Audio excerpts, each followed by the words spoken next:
Assalamualaikum warahmatullahi wabarakatuh. Halo semua, selamat datang di sesi belajar online kita hari ini. Saya sangat antusias untuk dapat berbagi dan belajar bersama kalian semua. Meskipun kita tidak berada di ruangan yang sama, sebelum kita memulai, pastikan koneksi internet kalian stabil.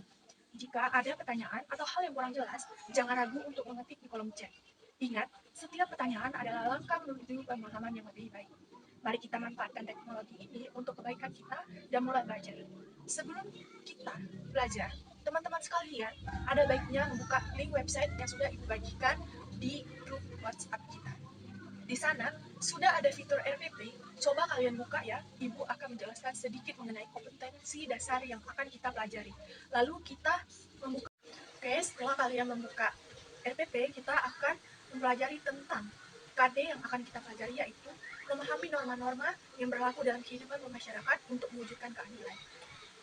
Indikator pencapaian yang akan kita dapatkan dalam pembelajaran kali ini yaitu menganalisis norma-norma dengan mendalam menggunakan pengetahuan faktual, konseptual, dan metakognitif untuk merinci implikasi sosial, budaya, moral dari norma-norma keadilan.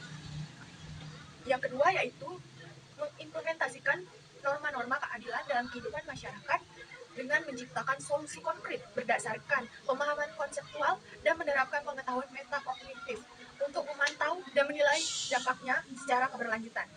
Oke, selanjutnya setelah kita mengetahui RPP yang akan kita pelajari, untuk memahami norma-norma yang berlaku, berarti kita perlu materi.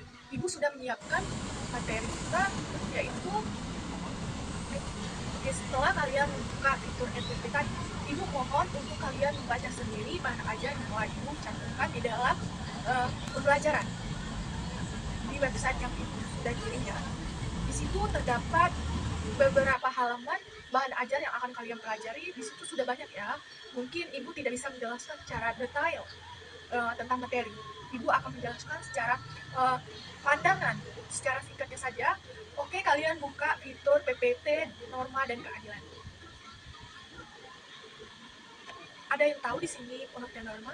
Mungkin kalian sudah tahu ya. Ibu di sini hanya mengulang kembali ingatan kalian tentang norma. Norma adalah aturan yang ada dalam selalu ditaati oleh masyarakat, serta norma ini ada untuk mengatur perilaku dan tindakan individu dalam berinteraksi dengan orang lain.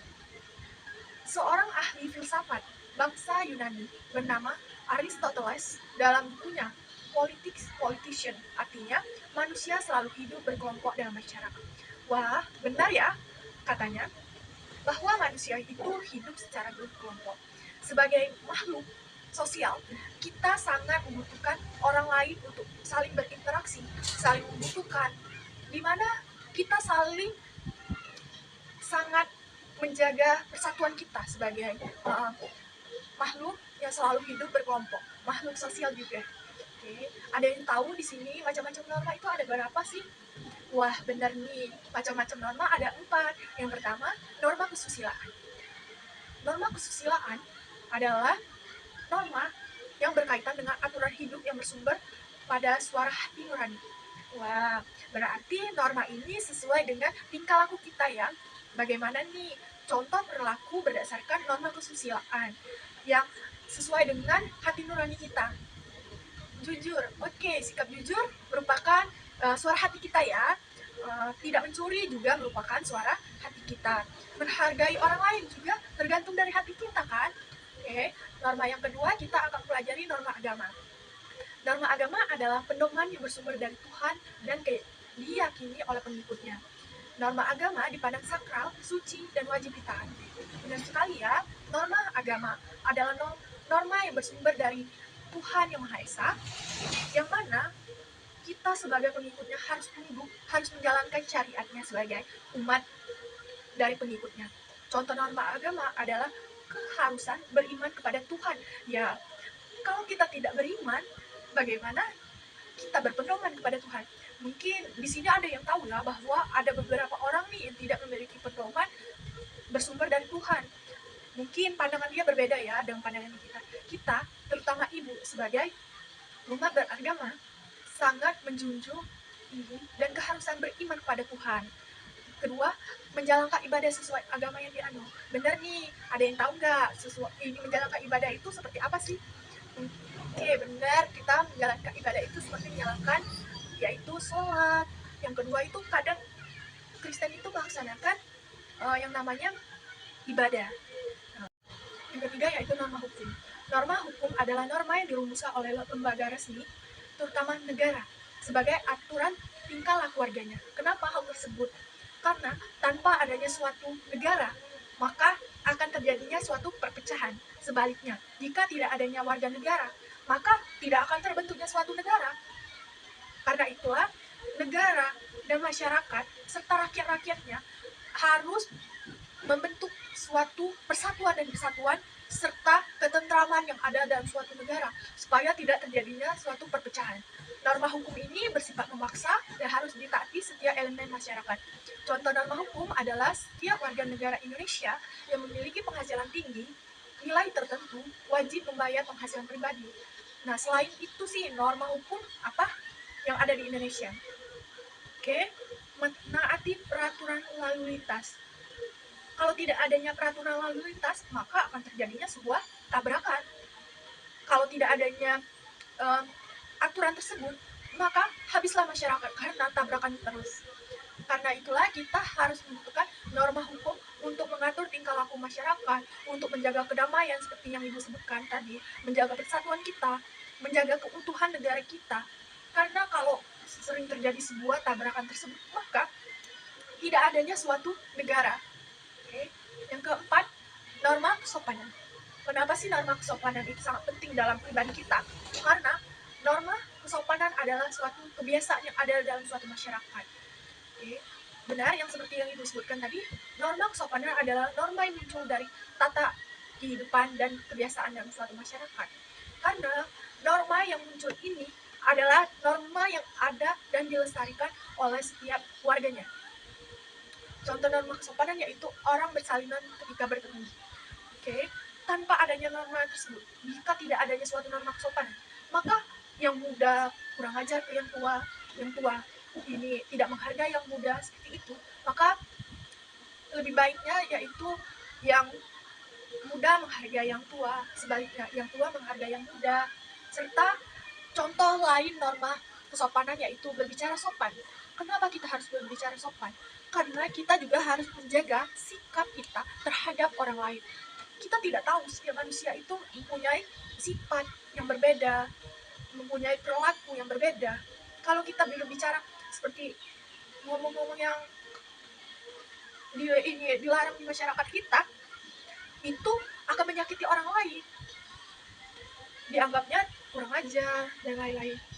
Berpamitan ketika berangkat ke sekolah. Ayo, di sini siswa-siswa Ibu ada yang berpamitan nggak nih dengan orang tuanya kalau mau ke sekolah? Oke, semoga kalian selalu berpamitan ya, karena restu orang tua adalah restu perjalanan kita. Selanjutnya contohnya yaitu berpakaian dengan pantas. Kenapa sih kita harus berpakaian dengan pantas? Karena menjaga pandangan orang lain. Kalau kita berpakaian tidak pantas atau kita tidak menggunakan baju, maka kita bakalan dilihati orang lain. Yang terakhir yaitu menghormati orang yang lebih tua. Ya, yang seperti Ibu sebutkan tadi, yang tua harus menghormati yang muda harus menghormati yang tua. Kenapa sih kita harus menghormati yang lebih tua? Karena yang tua yaitu mempunyai restu untuk yang muda. Ya. Selanjutnya Ibu tadi sudah menjelaskan 4 norma ya, macam-macam 4 norma tadi. Selanjutnya kita akan belajar tentang arti penting norma dalam mewujudkan keadilan. Norma memiliki peran penting dalam mewujudkan keadilan dalam masyarakat. Keadilan diartikan sebagai perlakuan yang sesuai dengan hak-hak setiap individu tanpa diperlakukan secara sewenang-wenangnya. Norma diperlukan untuk melindungi kepentingan-kepentingan masyarakat dan menciptakan ketertiban serta kedamaian kehidupan masyarakat. Wah, benar nih, norma memiliki peranan sangat penting dalam mewujudkan keadilan dalam masyarakat. Kalau kita tidak adanya suatu norma, maka akan terjadinya sewenang-wenangan, akan terjadinya sebuah perpecahan dan lain-lain. Oke, selanjutnya ini kita akan pelajari tentang fungsi norma dalam masyarakat. Fungsi norma dalam masyarakat secara umum atau yang terjadi di masyarakat ini terbagi menjadi 3, yaitu pertama, pedoman dalam berperilaku. Kedua, menjaga kerukunan anggota masyarakat. Yang 3, sebagai sistem pengendalian sosial. Dalam konteks hukum, norma memiliki fungsi antara lain sebagai berikut. 1. memberikan penegasan legitimasi terhadap apa yang berlaku dalam masyarakat. Kedua, sebagai alat rekayasa masyarakat. Ketiga, sebagai sarana pembentukan masyarakat. Kenapa? Karena kalau tidak adanya suatu norma, maka tidak adanya suatu aturan yang untuk mengatur dan harus ditaati oleh masyarakat tersebut. Karena itulah kita harus adanya fungsi, yaitu untuk membentuk suatu masyarakat. Keempat, sebagai senjata dalam konflik sosial. Selanjutnya kita akan membahas tentang nilai-nilai keadilan dalam kehidupan. Nilai-nilai keadilan yang terwujud dan harus terwujud dalam kehidupan bersama meliputi sebagai berikut. Satu, keadilan distributif. Yang mana keadilan distributif adalah pihak negara yang wajib mematuhi keadilan dalam bentuk kesejahteraan, bantuan, subsidi, dan kesempatan hidup bersama. Oke. Apa sih ini keadilan distributif? Di negara kita, terutama Indonesia, pemerintahnya sangat sering memberikan suatu bantuan, subsidi kepada masyarakat yang kurang mampu. Karena itulah untuk mesejahterakan suatu masyarakat. Karena itulah pemerintah memberikan keadilan, memberikan suatu kesetaraan terhadap masyarakat tersebut. Kedua, keadilan legal. Kenapa keadilan legal? Karena warga negara wajib mematuhi keadilan dalam bentuk menaati peraturan perundang-undangan yang berlaku. Ketiga, keadilan komunitatif adalah hubungan keadilan antar warga satu dengan yang lainnya secara timbal balik. Seperti yang Ibu sebutkan tadi bahwa hukum, norma, kesopanan, dan lain-lain yang Ibu sebutkan sebelumnya membutuhkan suatu timbal balik. Karena masyarakat atau rakyat kita ini adalah makhluk sosial yang sangat membutuhkan orang lain. Karena itulah kita memiliki suatu hubungan timbal balik. Oke, mungkin begitu saja materi yang Ibu sampaikan. Di sini apakah ada yang ingin bertanya? Kalau ada yang ingin bertanya, silakan tulis di kolom komentar, nanti Ibu tanggapi. Oke, selanjutnya buka di website yang Ibu kirim tadi, kita akan melakukan sebuah kuis latihan soal ini. Oke, nanti Ibu tadi memberikan sebuah tugas kuis ya. Nanti kalian kerjakan setelah Ibu menjelaskan materi. Materi tadi Ibu sudah memberikan sebuah materi tambahan ya. Di sana kalian baca, kemudian lalu analisislah kasus yang ada di bawah ini.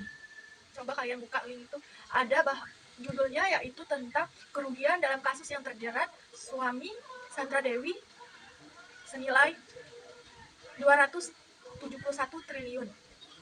Bagaimana hitungannya dan cara penyelesaiannya untuk kasus yang terjadi tersebut. Kalian analisislah, nanti Ibu berikan sebuah website atau tempat kalian mengerjakan hasil diskusi. Ini mau tugas kelompok atau individu nih. Karena kita keterbatasan tempat, kemungkinan Ibu akan berikan tugas individu saja ya. Kalian nanti analisis, nanti Ibu kasih soal ya. Analisislah kasus tersebut. Nanti yang jawabannya bagus, nanti Ibu kasih reward juga nih. Selain kuis tadi Ibu kasih reward, analisis kasus juga Ibu kasih reward nih. Berarti 2 ya tugas kalian. Nanti yang di kuis Ibu lihat siapa sih nilai yang tertinggi. Oke, kita akan memulai kuis pada pukul 11 sampai jam 12 ya. Di sana tidak Ibu tentukan waktu, akan tetapi nanti kalau sudah jam 12 Ibu tutup ya. Oke, Ibu akhiri. Wassalamualaikum warahmatullahi wabarakatuh. Teman-teman sekalian, selamat belajar serta menyaksikan pembelajaran yang akan Ibu beri. Terima kasih yang telah berpartisipasi pada pembelajaran pada kesempatan kali ini. Saya berharap bahwa kalian dapat menguasai materi yang telah kita pelajari serta dapat menjawab kuis dengan baik, serta dapat menjawab hasil analisis tadi dengan baik juga. Jangan ragu jika ada jawaban yang kurang tepat, yang menurut kalian kurang maksimal nih dalam pengerjaannya. Bagaimana sih cara ini memaksimalkannya? Oke. Yang penting kalian dapat menghubungi Ibu dan proses belajar kalian dan kemampuan untuk terus meningkatkan diri itu terus dan ada dalam diri kalian. Tanamkan hal tersebut. Jika ada pertanyaan yang sudah Ibu sebutkan tadi, silakan menghubungi Ibu dan mungkin teman-teman sekalian bisa menjelaskan apa sih itu norma, apa sih cara pengerjaannya yang tepat, apa sih jawabannya tepat. Nanti Ibu adain evaluasi deh, evaluasi kita lihat nih jawaban mana yang kalian kurang ngerti, nanti Ibu jelasin. Oke. Teruslah belajar dan semangat. Jangan lupa untuk selalu berlatih. Sampai jumpa di pertemuan selanjutnya.